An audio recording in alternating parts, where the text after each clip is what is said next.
The old proverb says if at first you don't succeed, and we're going to meet a car company that's trying again this week on Motoring 97.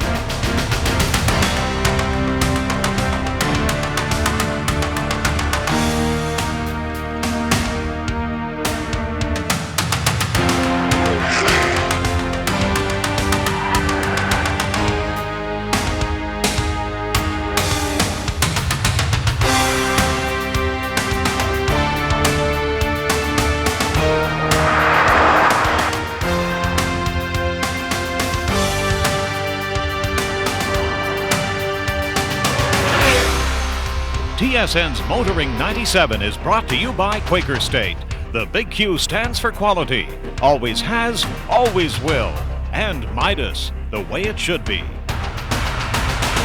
This week we're in the quaint fishing village of Tofino on the west coast of Vancouver Island. Hello everybody and welcome to Motoring 97. Now, we're not here to fish, but we are here to catch a look at the brand new second generation Q45.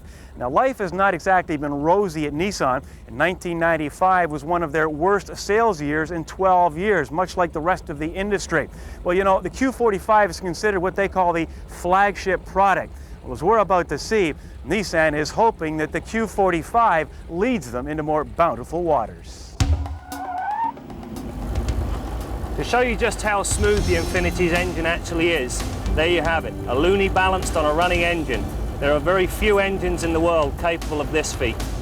That trick earned Graham a few dollars when Motoring first test drove the original Q45. Graham was impressed with the car, as were many other journalists, but despite the positive reviews, consumers were not buying and sales have been disappointing. The first Q45 in 1990 was a fabulous automobile for motoring. It had all the performance aspects that you could ever want. In fact, it was probably more performance than you would ever need in this country. It was perhaps designed more for the Autobahn cruising, not for Canadian roads. It was a little bit too stiff for the motoring public. It was softened somewhat in 1994. Now the new generation, the 97 model, kind of has an equal balance between luxury and performance, where the previous model was more performance-oriented than luxury. Well, the new Q45 is really all new from front to back. Almost everything has been modified or changed. We wanted to improve the luxury quotient. We wanted to maintain the performance quotient of the original Q. And we wanted to make it just more appealing to more luxury buyers. For Infiniti, it's important that our flagship vehicle be seen as a true flagship, and we believe that the new Q45 really does express that flagship image that we need for the brand. The new Q45 has a list price of $65,000. That's about $7,000 under the old price. It's powered by a 4.1-liter 32-valve V8. The old one was a 4.5 version. Horsepower drops from 278 to 266, but Nissan claims that performance remains the same and fuel economy improves. Yes, it has actually. We felt that the original vehicle was maybe a little bit too stark and maybe a little bit too plain for the luxury buyer. So we've certainly increased what we call the warmth of the vehicle. There's more wood tone in the vehicle, there's more chrome finishing. But we didn't want to lose any of the performance because this was a vehicle that was noted for its excellent performance. And we like to call it our sport limousine, really. The idea was to combine the kind of the luxury look of a limousine, something like a Rolls-Royce, for example, with the sporty feel that the Q45 exemplifies. One thing that hasn't changed from the original car is the trunk. It's simply too small. The competition used to be the Lexus LS400, but now the Q45 is $15,000 cheaper and now more in line with the BMW 5 Series and Mercedes E-Class. Now, nobody has ever doubted the quality or performance of the Q45, but you get the feeling that this car's days are numbered if it doesn't begin performing better where it counts, in the showroom. I think any vehicle has to prove itself now. The cars that are on the road today compared to, say, 15 years ago are all very good when you take a look at the competition. Getting yourself noticed and getting yourself tried out there is the real challenge. The one thing that we do know from talking to existing owners is that they absolutely love the market. It doesn't matter whether it's the Q45, the J30, or the I30, they love the car. One of the challenges is to get some of these people to repeat buy. They're tending to keep the car 4 and 5 years now. Because of the construction, the car 5 years from now is going to be every bit as good as it is today as it comes off the assembly line. Hey, if I knew why the Q45 didn't sell, I'd be running the company. But as usual, I do have a few ideas. That's coming up later on Kenzie's Corner. Inside, the changes are equally subtle but are again for the better. The most significant improvement is that the wheelbase is now 2 inches longer. This increases the rear seat legroom, meaning that the back passengers no longer need to sit in a scrunched position.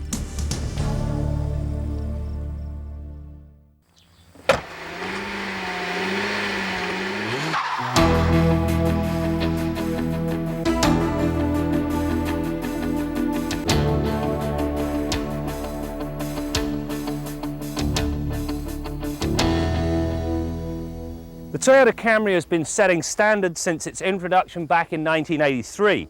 This is the 97 edition. Will it set a new benchmark? I intend to find out.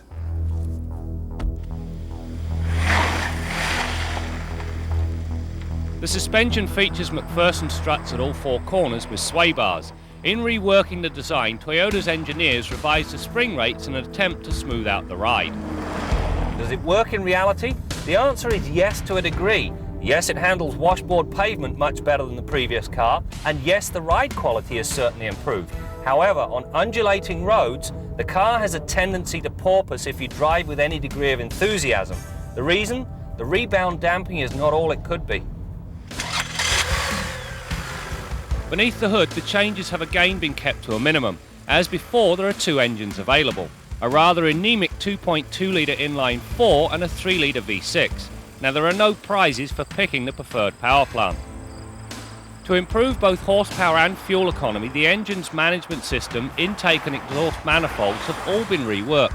As a result, horsepower rises from 188 to 194, and the torque figure also rises marginally, meaning the V6 pulls well from the word go. The engine offers a much faster tip-in response, strong mid-range pull, and plenty of passing power should the need arise. For the record, the 0 to 100k times run in the high 8-second range, while 80 to 120 takes just over 6 seconds. Of more significance is the deletion of the power normal switch for the 4-speed automatic transmission. Now it is the speed at which the driver depresses the accelerator pedal that dictates the mode. Depress the pedal slowly and the normal mode gives fuel economy priority. Mat the pedal quickly and you get the performance mode. This holds each gear a little longer, initiates kickdowns earlier, and gives the car a much crisper feel because it wrings every last rev out of the engine. Stopping power comes from 4-wheel discs with a 4-channel 3-sensor anti-lock system. During the brake test, we required only 118 feet to come to rest from 80k, and the pedal feel was above average. The bonus in all of this is that unlike many ABS systems, the unit on the Camry actually keeps its nose out of day-to-day operation until absolutely necessary. Traction control is available for the first time on any front-wheel drive Toyota. The system uses much of the ABS hardware to detect unwanted wheel spin. Should wheel spin occur, the system cuts the engine's power output initially. Now, if this doesn't eliminate the problem, the ABS system then brakes the offending wheel. The system is of the all-speed variety, meaning that it works all the time. Many lesser units cease to function over 40 kilometers an hour and do not use both brake and engine intervention to control wheel spin. Inside, the biggest single improvement has to be the fact that now the radio resides at the top of the center stack. You can actually operate it without taking your eyes off the road. Below them, because of the nice rotary format of the heater controls and the fact that the detents are clearly marked, you can operate them without actually having to look at them. It's a vast improvement. The drawback? There's still no headroom if you go with the sunroof. This thing needs a little more headroom. At the back end, the trunk's liftover has at long last been cut all the way down to the bumper, and the split folding rear seats allow large objects to be stored with ease. On the safety front, the Camry gets all the usual stuff plus 3-hole washer jets. Just the ticket for Canadian winters. Improving a car that didn't have much wrong with it in the first place is a tall order for anybody, but Toyota have succeeded with the 97 Camry. Better looks, better powertrain, better ride. In short, the benchmarker is now a little higher than it was.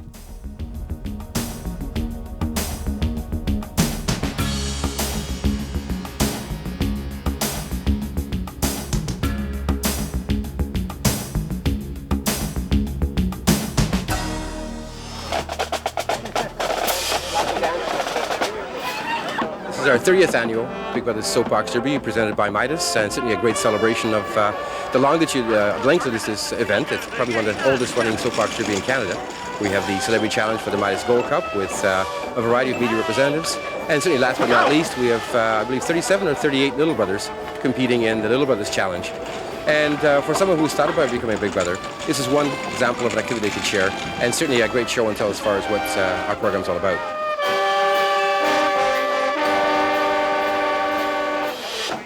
One, two, three, go.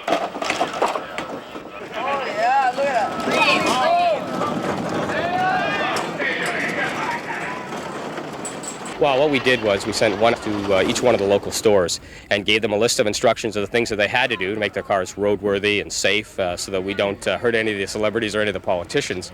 But more than that, we give them some license to be a little creative, and you'll see that they got seriously creative on some of these cars. And they're down here to watch their cars race today. So it's a lot of fun for the Midas people, too. We're going to go in with full contact kart racing, so you better be careful. You'll get kicked out. Tell me about this course and the type of race we can expect to see. Well, I'm used to going downhill, but looks pretty easy actually. But you see the karts getting into quite a speed wobble at the bottom there. It looks like they lose a lot of speed when that happens. So. What about your partner? Oh, he's a bit of a liability, but you know, what can we do? We got to work with what we got. Well, it's gravity, so we're going to let Bill go, because if mass equals, or momentum equals mass, Bill should have a lot of speed at the bottom of the hill. Sorry, Bill. Lane number 1, we have Midas. Lane number 2, TSN Motoring 97. 1, 2, 3, go! Go! Go, Billy. Go, go, go!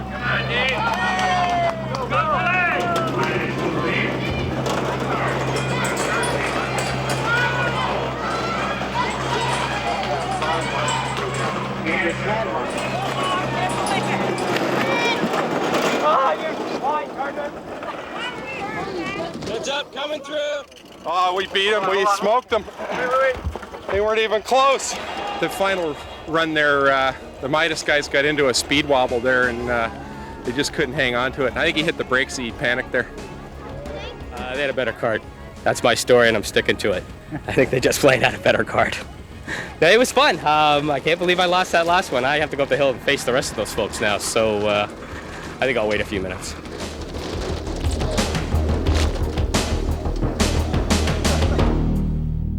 Our Midas tip of the week concerns rear brake adjustment. If your vehicle has drum brakes on the rear, which is still an awful lot of today's vehicles, it may benefit from a periodic manual adjustment of its rear brakes. Now, by design, drum brake systems are supposed to self-adjust, either when you back the vehicle up and apply the brakes or when you cycle the emergency brake on and off.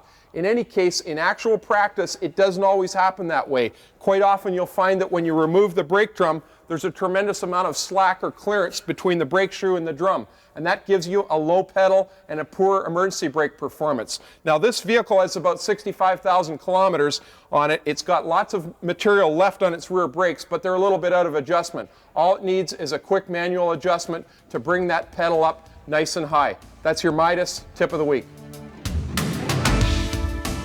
A portion of Motoring 97 is brought to you by the Solder Seal Gunk family of automotive products, makers of Puncture Seal Gold and Liquid Wrench.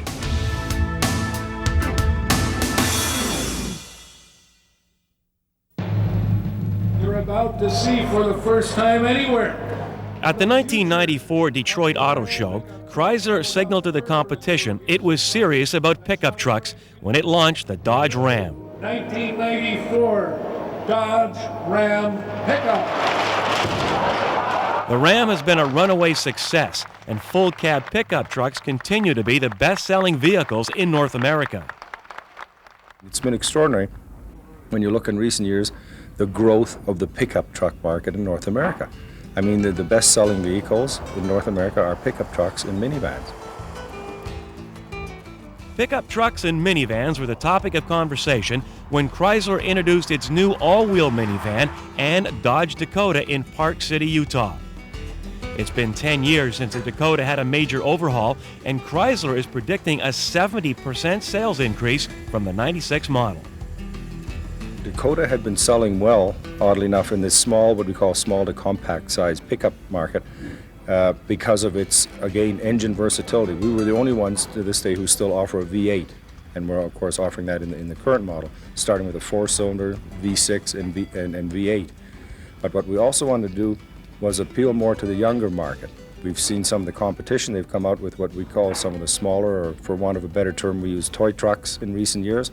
They've sold well. The market for full-size pickups has grown significantly. It's already huge. It's about a 1.6 million, 1.7 million units North America, and it's grown 30% in the last couple of years.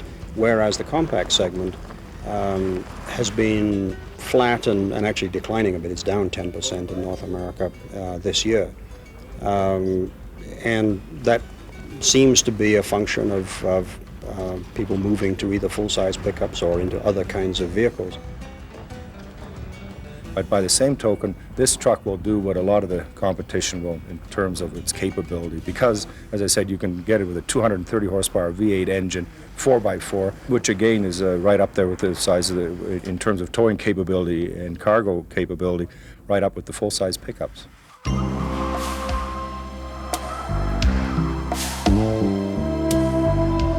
No, this is not a toy.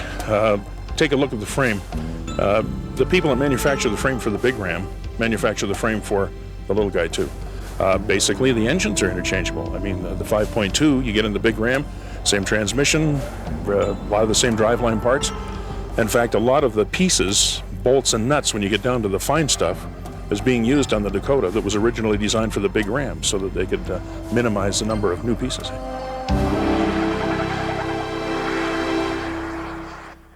Full-size pickup, they talk about being practical, but is fun the main word for the subcompact now? Well, that's what they're claiming, and there's no one else who's got a V8 in the compact segment. So for me, I'm not a truck fan, but this would be the one to have if I had to have one. You drive like this back home? Only on freeway on-ramps. We don't expect to knock off Ford or GM, but we've taken some share away from them, plus the segment has grown. In the compact segment, we've been running about 11%, sometimes 12% share. And if we can grow it and take some away from the other guys, then that would be great too.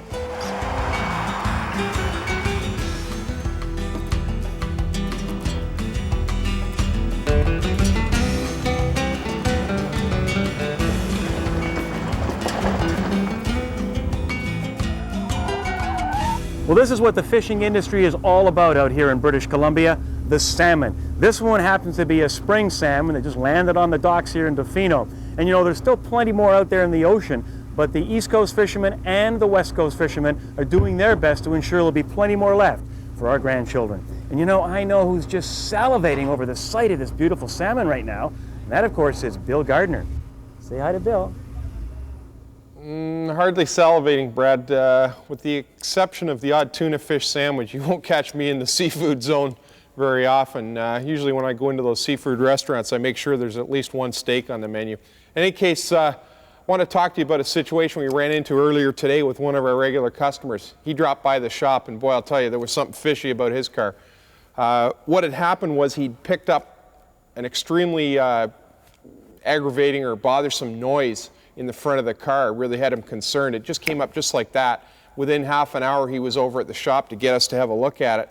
And as soon as we walked out in the parking lot, there was a trail of drips leading up to the front of his car and a pool of green liquid under the front of the car. I want to show you what happened and what took him out of commission.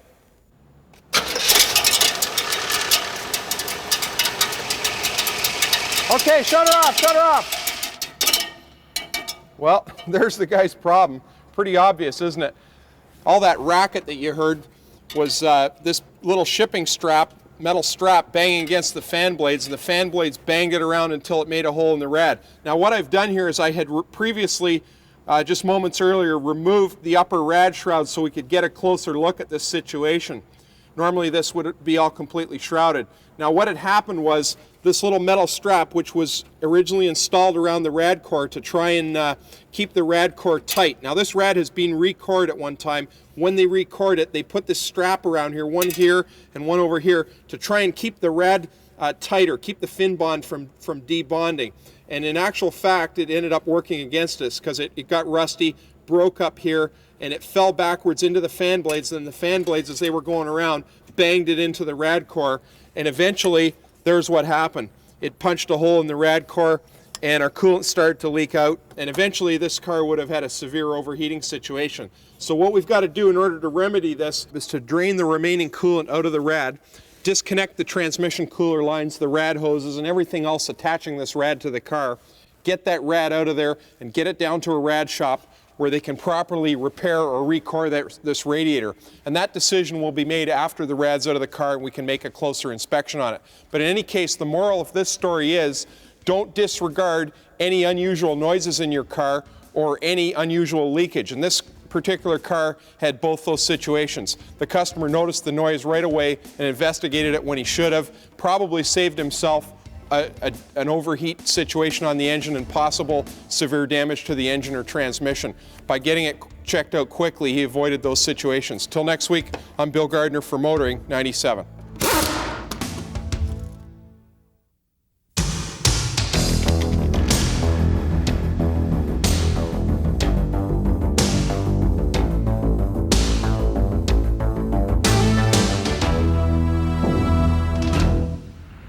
Off the top of the show, we saw the original 1990 Infiniti Q45. Now there was a genuine Japanese luxury car. The emblem on the front reminded me of the Sumo Wrestling Championship belt buckle, and the interior was inspired by the ancient Japanese art of lacquerware. Matte black, very classy, very clean, very simple. The engineering, well, the best high-tech stuff the Japanese industry could come up with. Multi-cam, multi-valve V8 engine. They even had active suspension and computer-controlled rear-wheel steering. It was a great car to drive. I remember a comparison test with a Lexus LS 400. Nobody wanted to drive the Lexus more than one lap. It wasn't incompetent, it was just pointless. The car for which cruise control had been invented. We had to dynamite people out of the driver's seat of the Q. It was a wonderful car, really rivaling BMW for handling. So how did the market respond to this great car? The Q bombed.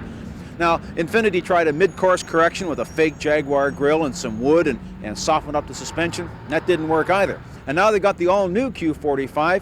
They've styled it unabashedly after a Rolls-Royce. They got fake wood in the car and taken out some of the suspension stuff to bring the price down. Now, a flagship car built down to a price doesn't seem to be right, but hey, Nissan can't keep on building cars that people don't want to buy. And it seems that our market, well, they don't want Japanese cars. They want Japanese British cars or Japanese German cars. I don't have an answer here. It just seems a shame that one of the world's great car-building nations can't succeed at building cars that reflect their own cultural traditions. I'm Jim Kenzie. Well, as we've seen this week in Tofino, British Columbia, Nissan is betting the old Salmon farm on the success of the new Infiniti Q45. Now, as we mentioned, this is the second generation of this vehicle, but you can bet if it doesn't prove itself in the showroom, it will be the last. That's it for now. We'll see you next week for more stories about cars and the people who drive them. It's a push-pull lever kind of system. It's just a simple design that works very well. We did really well in our slalom test last year. We got the highest Canadian time, actually. If a North American's ever been to London and been in the rush hour in a cab, imagine 30 of those doing 200 kilometres, 120 miles an hour, and that close together. TSN's Motoring 97 has been brought to you by Quaker State. The Big Q stands for quality, always has, always will, and Midas, the way it should be.